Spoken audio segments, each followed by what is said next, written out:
UGM diperintahkan harus membuat pernyataan secara tertulis. Kalau memang pada saat Jokowi pernah kuliah, kalau yang pernah kuliah di UGM, maka UGM harus membuat pernyataan bahwa pada masa Jokowi kuliah, pada saat itu tidak ada aturan. UGM menolak memberikan 20 dokumen yang kami minta, tapi memberikan 505 dokumen kepada kepolisian. Untuk sebenarnya kita sudah memenangkan melawan KPU dan melawan UGM. Kita tunggu nanti melawan kepolisian. Sejak proses perkuliahan ada dokumen yang kami tidak bisa dapatkan, yaitu KRS. Anehnya KHS ada. Padahal KRS itu pasti ada pertinggal. Kami meminta SOP wisuda. Pasti itu nanti ada detail tentang foto. Apakah memang diperkenankan foto pakai kacamata?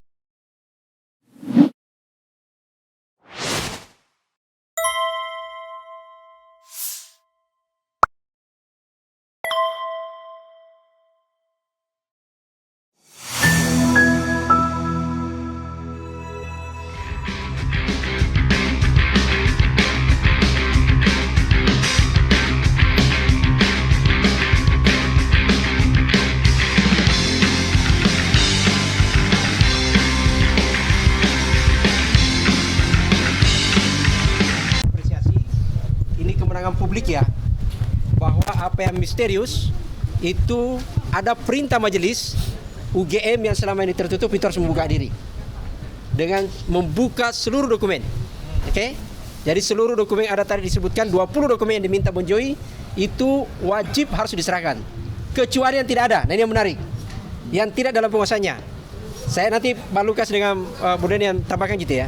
Ada satu hal yang sampai hari ini menjadi misteri. Apakah benar ada ijazah legalisir? Tidak ada. Pihak UGM tidak pernah dan tidak tahu apakah pernah melakukan legalisir. Tidak dalam penguasaan UGM. Yang selama ini kita ributkan adalah karena tidak ada tanggal dan stempelnya berwarna berbeda. Itu masih misteri. Yang kedua adalah dokumen yang tidak ada soal laporan KKN. Tidak dalam penguasaan. Semua dokumen yang tidak dalam penguasaan itu artinya tidak ada. Dan UGM diperintahkan harus membuat pernyataan secara tertulis. Kalau memang pada saat Jokowi pernah kuliah, saya menyebut pernah, kalau memang pernah gitu ya. Kan tadi tidak disebut pernah kuliah atau tidak gitu kan. Kalau yang pernah kuliah di UGM, maka UGM harus membuat pernyataan bahwa pada masa Jokowi kuliah, pada saat itu tidak ada aturan yang berkaitan soal yang kita persoalkan dokumen itu. Itu yang menurut saya menarik. Hal-hal lain yang dikecualikan hanya soal kalau berkaitan dengan misalnya ada nilai, daftar nilai di Jokowi dan ada nama orang lain. Misalnya kalau KKN itu kalau benar KKN kan ada lebih 10 orang KKN atau ada satu lebih, maka nama orang lain yang harus ditutup, Jokowi tidak ditutup. Itu yang harusnya kekayaan harta kekayaan dan macam-macam gitu ya. Meskipun sebenarnya sudah diperiksa juga di KPK gitu. Itu teman-teman. Ya, saya nambahin dikit nanti yang detail-detail biar Mbak Leoni. Kalau saya ingin menekankan bahwa sidang menyangkut ijazah Jokowi itu yang memang harusnya di sini karena ini etos ilmiah. Dan putusan sidang KIP kali ini adalah kemenangan kita semua karena tegaknya etos ilmiah itu. Jadi urusan fitnah dan lain-lain itu harus menunggu sampai kepastian ini. Jadi kembali saya tekankan bahwa menuju ruang sidang itu ada plakat senjata pemerintahan diktator adalah ketertutupan dan senjata pemerintahan demokratis adalah keterbukaan. Nah, KIP jelas adalah terbuka. Nah, kita masih bertanya dengan UGM soal etos ilmiah ya. Akhirnya kan semua yang kita minta itu sudah dikabulkan oleh KIP ya. Termasuk tadi yang kami tanyakan karena tidak dalam penguasaan atau tidak memiliki, apakah secara etos normatif pejabat pengelola informasi dokumen hanya kami tidak punya titik selesai, tidak begitu dong. PPID harus berusaha mencari dokumen-dokumen penting menyangkut informasi dan dokumen presiden. Ini yang kita minta presiden. Di Indonesia ini presiden seumur hidup baru ada 7 atau 8 ya. Ya intinya kita masih ada satu lagi pertarungan yaitu dengan Kepolisian Republik Indonesia. Yang paling menarik adalah UGM menolak memberikan 20 dokumen yang kami minta, tapi memberikan 505 dokumen kepada kepolisian. Nah ini akan menjadi puncak pertarungan membuka informasi ini. Nah, untuk sebenarnya kita sudah memenangkan melawan KPU dan melawan UGM. Kita tunggu nanti melawan kepolisian untuk membuka dokumen-dokumen yang konon dianggap sebagai bukti kejahatan. 505. Nah, itu bukti apa? Kejahatan siapa? Kan itu bukan yang disita dari kawan-kawan yang mempertanyakan, tapi bukti oleh UGM yang diserahkan ke kepolisian. Silakan Mbak Leon. Terima kasih, kami senang sekali perjalanan panjang sejak menyusun apa yang mau diminta dan bahwa ini semoga akan dikabulkan dengan dasar bahwa yang kita minta adalah sesuatu yang berkaitan dengan pejabat publik.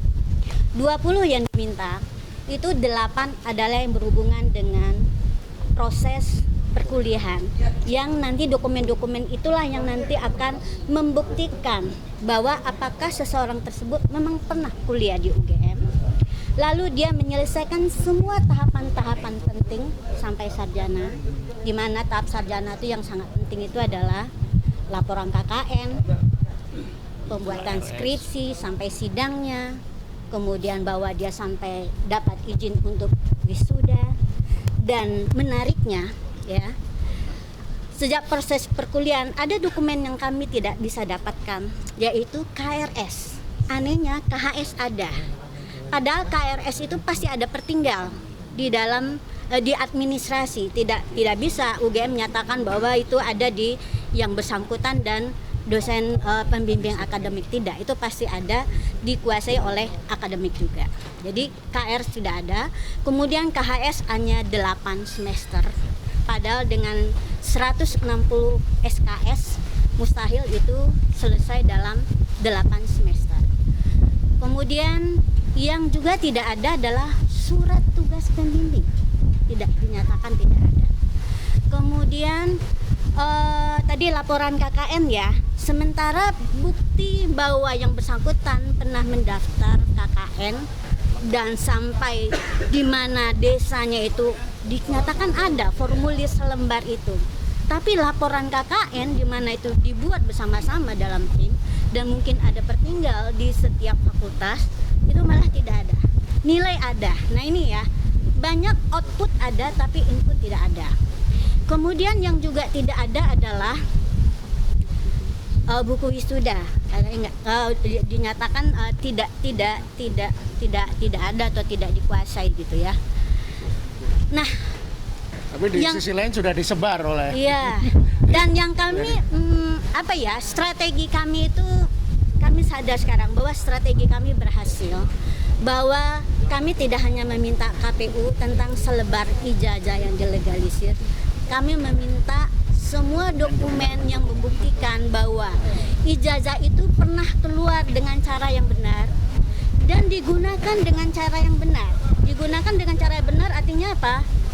Pernah dilegalisir pada instansi UGM sendiri. Kemudian ketika digunakan di KPU pernah dilakukan verifikasi faktual dan terbukti sampai putusan UGM menyatakan itu tidak dikuasai. Dan stempel legalisasinya harus konsisten dong, dengan dua warna. Terus satu lagi, bahwa mungkin tidak ada yang menyangka kenapa sih kok Bon Jovi minta SOP. SOP itu adalah cara kita nanti memvalidasi bahwa proses dokumen itu terbit dengan benar, bahwa elemen-elemen informasinya itu juga benar. Contoh sederhana, kami meminta SOP wisuda, pasti itu nanti ada detail tentang foto. Apakah memang diperkenankan foto pakai kacamata? Bahwa apakah benar ya?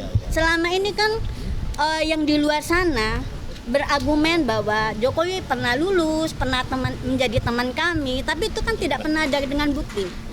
Bahwa semua harus tahu bahwa seseorang pernah kuliah, itu belum tentu dia punya ijazah, belum tentu dia lulus. Makanya kami minta juga SOP tentang aturan DO. Apa saja prasyarat, karena nanti itu akan kita cocokkan lagi dengan KHS-nya, KHS per semester. Ya, apakah pernah selesai sampai 160 itu? Apakah pernah mengulang? Apa yang berulang gitu? Nah, Begitu. Terima kasih. Pak, boleh bertanya Pak? Oke, nanti ya. Oke. Oke, terima kasih kawan-kawan yang sudah menunggu. Dari tadi pagi juga sebenarnya kita sudah mulai dengan konferensi, tapi karena sidang dimulai, jadi tadi itu kita break dulu. Terima kasih juga karena sidang ini sudah begitu panjang ya, sudah didaftarkan tanggal 3 Oktober 2025, ya sekarang udah tanggal 10 Maret, setengah 6 bulan. 6 bulan ini. Jadi 6 bulan teman-teman pers, teman-teman sekalian lah juga mengikuti sidang ini. Saya pikir begitu panjang. Sebenarnya juga permasalahannya sebenarnya juga bukan hal yang berat ya sebenarnya. Kalau kita kalau masyarakat meminta untuk pejabat publik ya katakanlah di sini mantan presiden untuk menunjukkan data pribadinya hubungannya dengan pendidikannya. Jadi sebenarnya ada 2 undang-undang yang digunakan dalam proses ini Pak ya. Undang-undang keterbukaan informasi publik dan undang-undang perlindungan data pribadi. Sebenarnya itu juga dalam proses persidangan berkali-kali itu beberapa kesulitan juga majelis hakim untuk mengungkap agar dari Universitas Gadjah Mada terbuka dalam hal ini. Tapi memang sampai terakhir sudah tertutup. Ya pada putusan inilah tadi seperti disampaikan kalau semuanya itu dari 20 dokumen yang dimintakan yang dibagi dalam 3 bagian yaitu tentang pendidikan, tentang perkuliahan, tentang legalisir dan tentang SOP. Jadi semuanya itu dibuka kecuali ada yang ditutup masalah pribadi. Jadi nilai. Sebenarnya kalaupun mestinya Universitas Gadjah Mada yang kita kenal dengan universitas yang begitu besar ya, begitu terbuka, apalagi dengan seorang mantan presiden yang dikatakan keluar dari Universitas Gadjah Mada, saya pikir mereka mestinya begitu bangga dan begitu cepat. Tapi ini membutuhkan waktu 6 bulan untuk putusan sampai hari ini diputuskan kalau semuanya terbuka kecuali yang kita sebutkan tadi. Jadi kami juga di sini juga akan mengungkap lagi dalam arti ada hal-hal yang tadi disampaikan bahwa ada dokumen yang tidak dalam kuasa dari tidak dimiliki oleh Universitas Gadjah Mada. Tentunya ini adalah dokumen negara yang harusnya mereka pertanggungjawabkan. Kita ingatkan untuk dicari dong. Iya, tentunya nanti ya kita akan ingatkan lagi untuk dicari sehingga proses untuk keterbukaan mengenai dokumen-dokumen Joko Widodo yang pernah berkuliah di Universitas Gadjah Mada mulai dari masa perkuliahannya sampai terakhir dia mendapatkan ijazah betul-betul kita ketahui bersama. Saya pikir itu ya. Saya mau tambahkan lagi? Alumni UGM nih. Oh, alumni UGM. Boleh tengah Pak. Di tengah Pak Edi. Di sebelah sini boleh Pak tengah. Ini kuasa Bon Jovi yang alumni UGM, pengacara. Terima kasih. Saya alumnus UGM ya. Dari putusan-putusan lembaga ini, KIP ini, ada beberapa makna penting yang menurut saya.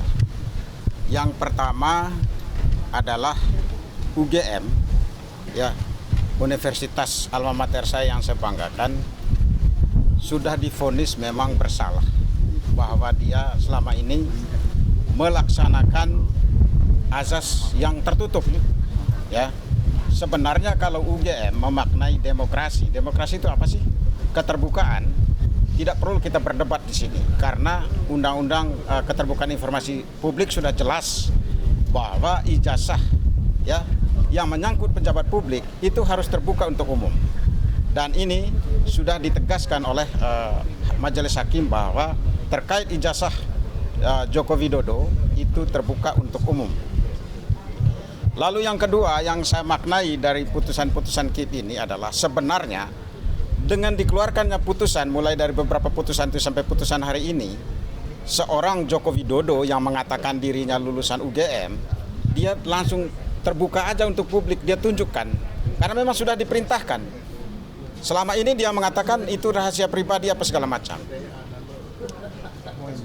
Joko Widodo sendiri sebenarnya harus tunjukkan, dia minta kepada Polda, Pak, ini lembaga KIP sudah mengatakan bahwa memang ini terbuka untuk publik. Tidak usah dilanjutkan Pak, mana ijazahnya? Saya tunjukkan. Ya. Dengan tidak ditunjukkan sampai hari ini, ya, dan ada pengecualian tadi dalam putusan KIP bahwa itu ada di bawah penguasaan Polda Metro karena itu diproses hukum. Itu kami menduga keras bahwa memang ijazah Joko Widodo itu palsu. Ya. Ijazah dia tidak punya ijazah asli. Kami menduga keras. Nah, kalau punya ijazah asli, karena selama ini dia berlindung bahwa itu adalah dokumen pribadi yang tidak boleh diketahui oleh publik. Dengan adanya putusan ini dia langsung keluarkan. Saya tunjukkan ke publik. Lalu yang ketiga yang ingin saya katakan bahwa ada beberapa dokumen yang tidak di bawah penguasaan UGM yang katanya hilang. UGM bisa diproses secara hukum karena menghilangkan dokumen negara. Ya, ini yang penting bagi kami. Dan beberapa yang paling penting di sini adalah legalisir yang sepertinya UGM tidak tahu bahwa Jokowi melegalisir ijazahnya untuk Wali Kota Solo, Gubernur DKI dan Presiden 2 periode. Ini sangat ketahuan. Saya alumnus UGM, saya beberapa kali melegalisir ijazah saya, antara lain untuk kepentingan misalnya kepentingan saya sebagai advokat dan kepentingan saya untuk mengajar sebagai dosen, ya, dan untuk daftar NIDN saya itu harus legalisir ijazah. Dan dalam legalisir itu harus ada tanda tangan dan tempusnya, ya, waktunya, kapan dan siapa yang menandatangani. Tapi dari ijazah Joko Widodo kita tahu semua bahwa itu tidak ada tanda tangannya dan tempusnya tidak jelas, tidak dicantumkan. Nah, semakin kuat dugaan kami dan saya sebagai alumnus UGM sebenarnya kecewa. Ya, saya ikut bergabung dalam lawyer ini karena saya ingin UGM ini tetap menjadi salah satu universitas terbaik di negeri ini. Tapi dengan kelakuan seperti ini dan mohon maaf, UGM sudah dinyatakan bersalah, tidak perlu macam-macam lagi. Saya mengatakan UGM harus bertobat.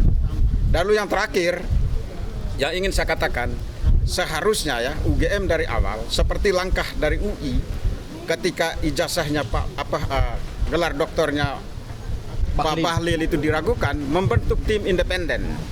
Tapi UGM tidak melakukan ini. Seharusnya UGM membuat tim independen untuk menyelidiki dugaan ijazah Jokowi ini. Hanya selalu rektornya berbicara keluar, ya. Setiap kali ada keraguan dari masyarakat, rektornya berbicara keluar, hanya berbicara tanpa data, ya. Hanya narasi saja. Nah, ini yang membuat saya terus terang saya sebagai alumnus UGM saya kecewa. Dan banyak di belakang saya juga memang meragukan, ya. Pertama, kami menduga keras memang bahwa rektor UGM ini sepertinya menduga, ya, saya menduga bagian dari kong kali kong atas dugaan ijazah palsu. Terima kasih, itu aja dari saya. Oke, Boleh. Terima kasih, teman-teman. Jadi gini ya, closing saja intinya, Bon Joy itu melakukan uji sengketa informasi karena ada banyak hal untuk mencari kebenaran ijazah itu.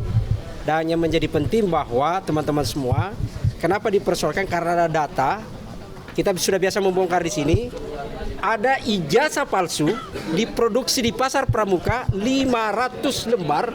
Salah satu namanya adalah menggunakan nama UGM. Itu satu. Yang kedua adalah ada banyak ijazah yang ditemukan asli tapi palsu, dikeluarkan oleh institusi itu tapi tidak melalui prosedur sebagaimana mestinya. Itulah kemudian Bon Joy meminta SOP untuk melihat apakah ini keluar sesuai dengan prosedur dan standar-standarnya. Apakah betul yang beliau itu kuliah sesuai dengan waktunya atau tidak. Di situ sebenarnya teman-teman semua. Itu saja. Implikasi dari putusan KIP hari ini apa terhadap proses hukum di lembaga penegak hukum lainnya, dan juga apalagi dampaknya akan muncul setelah putusan hari ini? Jadi pertama dulu sebelum ini, pertama adalah ini lembaga bukan lembaga peradilannya. Itu. Jadi ini adalah memerintahkan membuka dokumen itu harus terbuka. Implikasinya pasti ada. Sederhananya adalah bahwa di sini akan terbuka betul apakah yang selama ini dipolemikkan menjadi misteria, apakah betul pernah kuliah atau tidak. Itu satu. Karena ada beberapa dokumen yang tidak ada, maka kita akan tunggu dari UGM pada saat nanti penyerahan dokumen. Apakah itu tetap menjadi misteri, dibiarkan, atau kemudian UGM akan menyerahkan. Karena tadi di persidangan menyatakan bahwa silakan UGM kalau nanti dalam perjalanannya menyatakan bahwa itu ada dan diserahkan, serahkan saja gitu. Kita masih punya waktu untuk menunggu itu. Terima kasih. Supaya tidak ada pertanyaan, saya Dr. Edi Hardum, ya, alumnus UGM. Saya menjawab tadi pertanyaan implikasi. Yang pertama, ke depan itu sudah tidak ada lagi alasan kalau pejabat publik menggunakan ijazahnya yang diduga palsu. Ya, tidak ada lagi alasan bahwa itu data pribadi. Dengan ada putusan hari ini ya, bahwa yang namanya pejabat publik menggunakan ijazah yang diduga palsu tidak perlu lagi bawa ke sini ya. Kalau bawa ke sini saya sangat yakin pasti kalah karena sudah ada jurisprudensinya ya. Kalau untuk kepentingan publik ya, tidak ada lagi alasan. Tidak ada lagi alasan berlindung di balik undang-undang perlindungan data pribadi. Karena sudah jelas, sebenarnya sudah jelas, tidak perlu di sini. Pasal 17, pasal 18 Undang-Undang KIP itu mengatakan bahwa kalau itu digunakan untuk kepentingan publik, harus dibuka untuk umum. Dan itulah yang dipakai oleh Majelis Hakim dalam memutus bahwa Joko Widodo diduga ijazahnya palsu, dipakai untuk kepentingan publik. Oleh karena itu dibuka untuk umum. Kecuali kalau bukan untuk kepentingan publik, dia swasta, itu lain soal. Itu aja, terima kasih.